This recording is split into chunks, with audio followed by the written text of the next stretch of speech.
Tips പറഞ്ഞുതരാം. Uric acid Pamba കടക്കും. നിങ്ങൾ ജീവിതത്തിൽ യൂറിക് ആസിഡ് എടുത്ത് വലിച്ചെറിയാൻ ആഗ്രഹിക്കുന്നുണ്ടെങ്കിൽ ഈ 10 മിനിറ്റുള്ള വീഡിയോ നിങ്ങൾക്കൊരു നല്ല മുതൽക്കൂട്ടായിരിക്കും. ഈ പറയാൻ പോകുന്ന കാര്യങ്ങൾ വലിയ ഡയറ്റോ വലിയ സംഭവമൊന്നുമല്ല. നമ്മൾക്കൊക്കെ രോഗത്തെപ്പറ്റി കൃത്യമായിട്ട് അറിവുണ്ടായിട്ടും നമ്മൾ ജീവിതത്തിൽ വരുന്ന പല പാളിച്ചകളുമാണ് യൂറിക് ആസിഡിലേക്ക് നയിക്കുന്നത്. വിശദമായിട്ട് പറഞ്ഞുതരാം. നമ്മളെ മിക്ക ആളുകൾക്കും യൂറിക് ആസിഡ് എന്താണെന്നും എങ്ങനെ വരുന്നതെന്നുള്ളതും ഏതൊക്കെ ഭക്ഷണത്തിലുണ്ടത് എന്നുള്ളതും കൃത്യമായിട്ട് അറിയാം. പലർക്കും ഒരു മെഡിക്കൽ വിദ്യാർത്ഥിക്ക് അറിയുന്നതിലേറെ ഇത് സെക്ഷൽ പ്രോബ്ലത്തിന് കാരണമാകും, കുട്ടികളുണ്ടാവാതിരിക്കാൻ കാരണമാകും, ഇത് കിഡ്നിയിൽ രോഗങ്ങൾ ഉണ്ടാവാൻ കാരണമാകും, കിഡ്നിയിൽ കല്ലുണ്ടാവാൻ കാരണമാകും, ഹാർട്ട് പ്രോബ്ലത്തിന് കാരണമാകും, സ്ട്രോക്ക് ഉണ്ടാവാൻ കാരണമാകും എന്നുള്ളതെല്ലാം അറിയാം. എന്നാൽ ഇതൊക്കെ അറിയുന്ന പ്രബുദ്ധ മലയാളികളാണ് ഇന്ന് ഈ രോഗം കൂടുതലായിട്ട് വരുന്നത്. ഞാൻ നിങ്ങൾക്ക് പറഞ്ഞു തരുന്നത് ഇത് എങ്ങനെ മാറ്റിയെടുക്കാം, എങ്ങനെ വരാതിരിക്കാം എന്നുള്ളതിനുള്ള 5 ടിപ്സാണ്. ഞാൻ doctor Basil Yusuf, doctor Basil's homeo hospital, Pandikkad, Malappuram ജില്ല. നമ്മളൊക്കെ പലരും ഡയറ്റ് നന്നായിട്ട് കൺട്രോൾ ചെയ്യുന്നവരാണ്. എന്നോട് ഒരുപാട് പേര് പറയാറുണ്ട്, ഡോക്ടറെ ഞാൻ ബീഫ് ഒന്നും തൊടലെന്നില്ല, എന്നിട്ട് എന്താ ഇത് വന്നത്, ഇത് നോക്ക് യൂറിക് ആസിഡ് 9 ഉണ്ട്, ഞാൻ എന്താണ് ഇനി ചെയ്യേണ്ടത്? ഞാൻ ബീഫൊക്കെ കഴിച്ച് അതിൻ്റെ മണം കിട്ടി ആസ്വദിക്കുക എന്നല്ലാതെ കഴിക്കാൻ പോതില്ലായിട്ടല്ല, കഴിക്കാതിരിക്കല. കഴിച്ചിട്ടും കഴിക്കാതിരുന്നിട്ടും ഇങ്ങനെയാണ് സംഭവിക്കുന്നത് എന്നുള്ളത്. അവർക്കാണ് ഒന്നാമത്തെ ടിപ്പ്. നിങ്ങൾ എന്ത് കഴിച്ചു എന്നുള്ളതല്ല, എന്ത് കഴിക്കാതിരുന്നു എന്നുള്ളതല്ല, വ്യായാമമില്ലാതെ ഇരുന്നാൽ നിങ്ങൾക്ക് യൂറിക് ആസിഡ് വരും. യൂറിക് ആസിഡ് ഉള്ളവർ അത്യാവശ്യം നന്നായിട്ട് വ്യായാമം ചെയ്താൽ ഇത് നല്ല രൂപത്തിൽ ശരീരത്തിൽ നിന്ന് ദഹിപ്പിച്ച് കളയുക, കത്തിച്ച് കളയുക എന്നൊക്കെ പറയുന്നത് പോലെ വേസ്റ്റ് അടിയാതെ, ശരീരത്തിൽ യൂറിക് ആസിഡ് ക്രിസ്റ്റലുകൾ അടിയാതെ, അതിൻ്റെ വേദനകളില്ലാതെ രക്തത്തിൽ ഇത് നോർമലായി 6ൻ്റെയും താഴെ ആക്കിയെടുക്കാൻ പറ്റും. അപ്പോൾ ഒന്നാമത്തെ ടിപ്പ് എന്ന് പറയുന്നത്, ചടഞ്ഞ് കൂടി ഇരുന്നുള്ള ജോലി ചെയ്യുന്നവർ പ്രത്യേകം ശ്രദ്ധിക്കുക.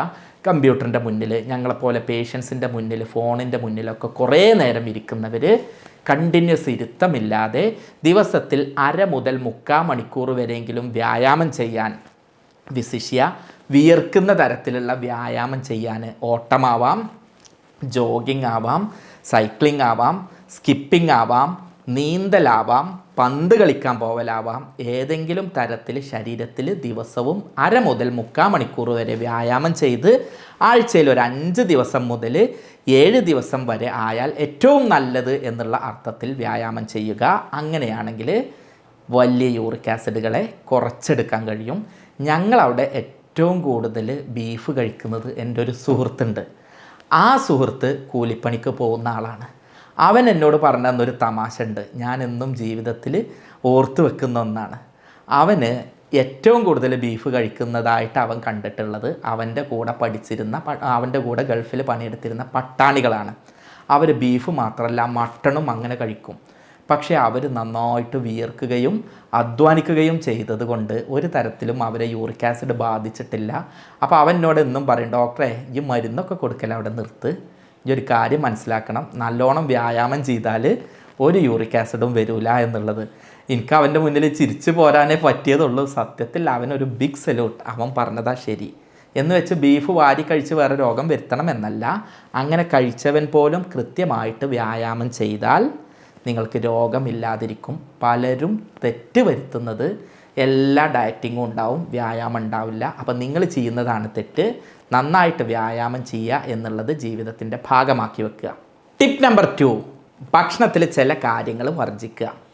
മദ്യം ഒഴിവാക്കുക, ബിയർ ഒഴിവാക്കുക, പഞ്ചസാര ഒഴിവാക്കുക, പേസ്ട്രികൾ ഒഴിവാക്കുക, ബേക്കറി പലഹാരങ്ങൾ ഒഴിവാക്കുക, എണ്ണക്കൊഴുപ്പ് കൂടിയ, മെഴുക്ക് കൂടിയിട്ടുള്ള ഐറ്റംസ് പരമാവധി ഒഴിവാക്കുക, സോഫ്റ്റ് ഡ്രിങ്ക്സുകൾ ഒഴിവാക്കുക, കോളകൾ ഒഴിവാക്കുക, റെഡ് ബുള്ള് പോലെയുള്ള എനർജി ഡ്രിങ്ക്സുകൾ പാടേ വർജിക്കുക, മധുരം കൂടുതൽ അടങ്ങിയിട്ടുള്ള സർബത്തുകൾ ഒഴിവാക്കുക. ഒരു വേള നിങ്ങൾ കുറേ മധുരം കുത്തിക്കലക്കി കളറുകളും ചേർത്തിട്ടുള്ള ഷെയ്ക്കുകൾ, ജ്യൂസുകൾ, അത് മുന്തിയ പഴത്തിൻ്റെതായിരിക്കും, പക്ഷേ ഈ പഞ്ചസാര അപകടമാണ് എന്നുള്ളത് കൊണ്ട് അത് പരമാവധി ഒഴിവാക്കുക.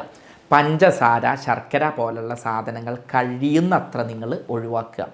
പാക്ക്ഡ് ഫുഡുകൾ, ഫാസ്റ്റ് ഫുഡുകൾ, ഇതെല്ലാം പരമാവധി ഒഴിവാക്കുക. അതുപോലെ തന്നെ മദ്യം പറഞ്ഞതുപോലെ തന്നെ പുകവലിയും മറ്റ് ലഹരികളും ജീവിതത്തിൽ നിന്നും ഭക്ഷണശീലങ്ങളിൽ നിന്നും പൂർണ്ണമായിട്ട് ഒഴിവാക്കുക. എണ്ണക്കൊഴുപ്പുള്ളത് പറയുന്നതോടൊപ്പം തന്നെ പറയുന്നത് നിങ്ങൾക്ക് എല്ലാവർക്കും അറിയുന്ന പോലെ ബീഫ്, മട്ടൺ, പോർക്ക്, ചെമ്മീൻ, കൂന്തൾ, എരുന്ത്, ഞണ്ട് ഇത്യാദി സാധനങ്ങൾ, അതുപോലെ ഈ ഐക്കൂറ പോലെയുള്ള മീനുകൾ, പരമാവധി മീൻ ഐറ്റംസ് ഇതൊക്കെ പരമാവധി നമ്മൾ ഭക്ഷണത്തിൽ നിന്ന് ഒഴിവാക്കുകയാണ് വേണ്ടത്. അത്തരത്തിൽ ഒഴിവാക്കുമ്പോൾ തന്നെ ഈ പ്രശ്നങ്ങൾ യൂറിക് ആസിഡ് കുറേ കുറഞ്ഞു കിട്ടും. നമ്മൾക്ക് ഇന്ന് യൂറിക് ആസിഡ് ആവാൻ ഞാൻ എൻ്റെയൊക്കെ നാട്ടിൽ കൂടുതൽ കണ്ടിട്ടുള്ളത് മാംസാഹാരം, വിശിഷ്യ ബീഫ് കൂടുതലായിട്ട് കഴിക്കുന്നത് കൊണ്ടാണ്. അതുകൊണ്ട് എൻ്റെ സുഹൃത്തുക്കളോട് കൃത്യമായിട്ട് പറയുന്നു, ഇത് അനാവശ്യമായിട്ട് വാരി വലിച്ച് കഴിക്കുന്നത് ഒഴിവാക്കുക. യൂറിക് ആസിഡ് ഉള്ളവരാണെങ്കിൽ ഇത് ഒഴിവാക്കുക. ഇനി ഇത്തരം ആളുകൾ ഇത് കഴിച്ചു എന്ന് കരുതിയിട്ട് തെറ്റൊന്നുമല്ല, മദ്യം പോലെ ഒരല്പം കഴിച്ചു കരുതിയിട്ട് പ്രശ്നമൊന്നുമല്ല. അത് കുറക്കാൻ വേണ്ടിയിട്ട് ചെയ്യേണ്ടത് നന്നായിട്ട് വെള്ളം കുടിക്കുക. രണ്ടാമത് സാലഡുകൾ അതോടൊപ്പം ധാരാളമായിട്ട് ഉൾപ്പെടുത്തുക. പച്ചക്കറികൾ കൂടുതലായിട്ട് ഉൾപ്പെടുത്തുക. പഴങ്ങൾ കൂടുതലായിട്ട് ഉൾപ്പെടുത്തുക. പഴങ്ങൾ പറയുമ്പോൾ തന്നെ കൂടുതലായിട്ട് പൈനാപ്പിൾ, നല്ല മധുരം വരുന്നതിൻ്റെ മുൻപുള്ള പൈനാപ്പിൾ ഇതിന് വളരെ നല്ലതാണ് എന്നുള്ളത് കൊണ്ട് നിങ്ങൾ പൈനാപ്പിൾ പരമാവധി ഉപയോഗിക്കുക. പലപ്പോഴും നമ്മൾ ഈ ബുക്കിൽ പഠിച്ചിട്ടുള്ള കാര്യങ്ങളുണ്ട്, സ്ട്രോബെറി, ക്രാൻബെറി, പിന്നെന്തൊക്കെയാണ് അങ്ങനെയുള്ള കുറേ ബെറീസൊക്കെ വരും. സംഗതിയൊക്കെ ശരിയാണ്, നല്ലതാണ്. അത് കുറയാൻ അങ്ങനത്തെ സാധനങ്ങൾ തന്നെ വേണമെന്നൊന്നുമില്ല. അല്ലെങ്കിൽ അവക്കാഡോ, അതല്ലെങ്കിൽ ആൽമണ്ട്, അതുപോലെ തന്നെ വാൾനട്ട്, ഇതൊക്കെ യൂറിക് ആസിഡിന് നല്ലതാണോ എന്ന് ചോദിച്ചാൽ ആണ്, അല്ല എന്ന് പറയുന്നില്ല.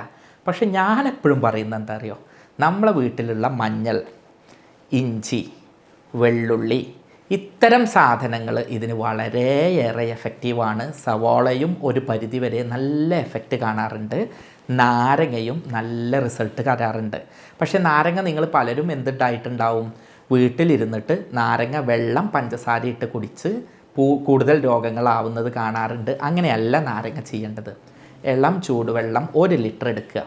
അതിലേക്ക് അര നാരങ്ങ, നാരങ്ങ പറഞ്ഞാൽ ചെറുനാരങ്ങയുടെ പകുതി പിഴിയുക. അത് വെറും വയറ്റിൽ കുടിക്കരുത്, അല്ലാത്ത രൂപത്തിൽ നിങ്ങളുടെ ശരീരത്തിലേക്ക് എത്തിക്കുക.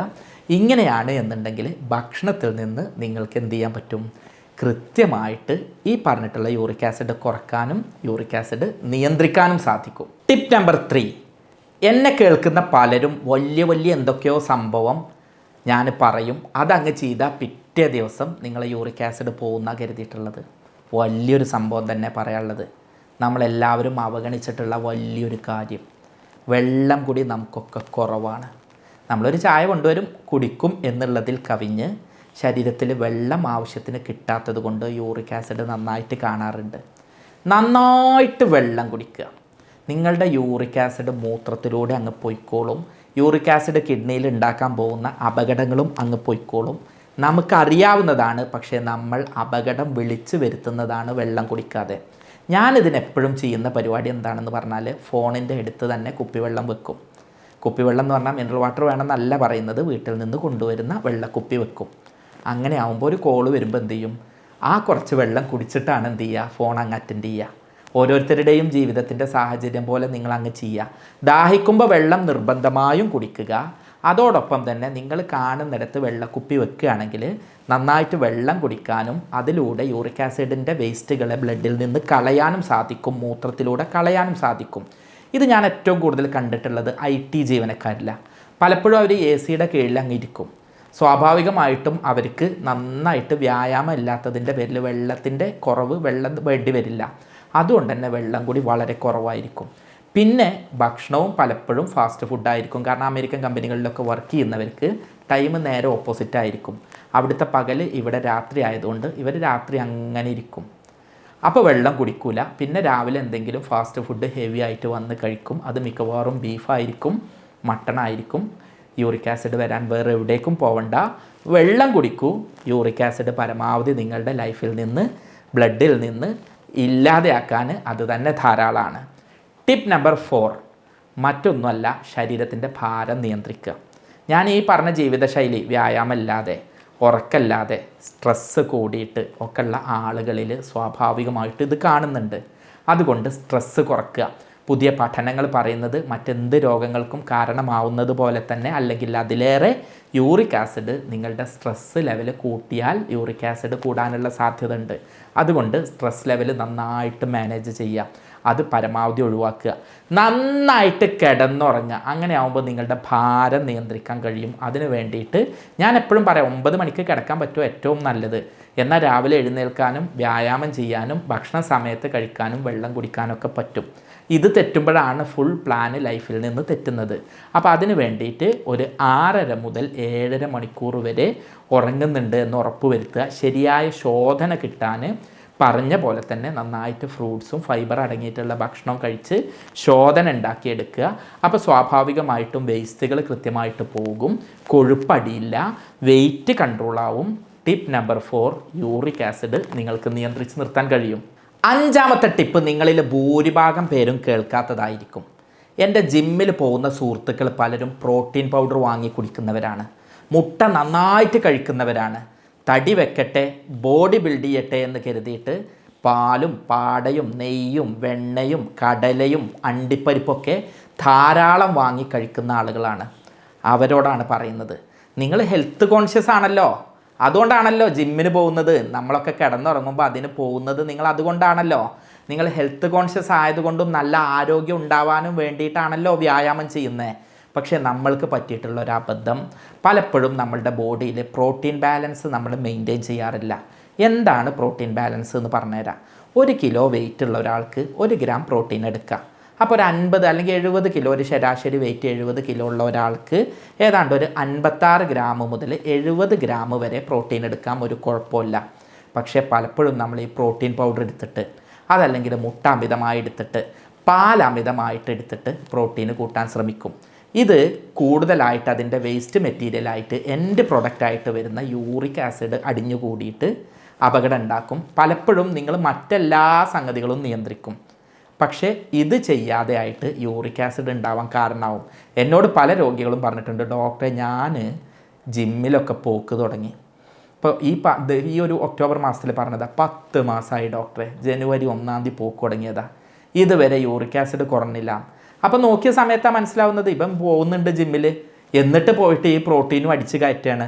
അങ്ങനെയാവരുത്. നിങ്ങളുടെ ശരീരത്തിൽ ആവശ്യമായ പ്രോട്ടീൻ എന്നുള്ളത് 1 കിലോ ആണ് നിങ്ങളുടെ വെയിറ്റ് എന്നുണ്ടെങ്കിൽ നിങ്ങൾക്ക് 0.8 മുതൽ 1 ഗ്രാം പ്രോട്ടീൻ വരെ ഉപയോഗിക്കാം. എന്നാൽ നിങ്ങൾ അമിത വെയിറ്റുള്ള ഒരാളാണെന്ന് കരുതുക, 110 കിലോ ഉണ്ട് എന്ന് കരുതുക, പോയിട്ട് 11 ഗ്രാം പോയിട്ട് കഴിക്കാൻ നിൽക്കരുത്. നിങ്ങളുടെ ഐഡിയൽ വെയ്റ്റിൻ്റെ 0.8 1 ഗ്രാം ടു 1 ഗ്രാം എന്നുള്ള രൂപത്തിലാണ് അത് ചെയ്യേണ്ടത്.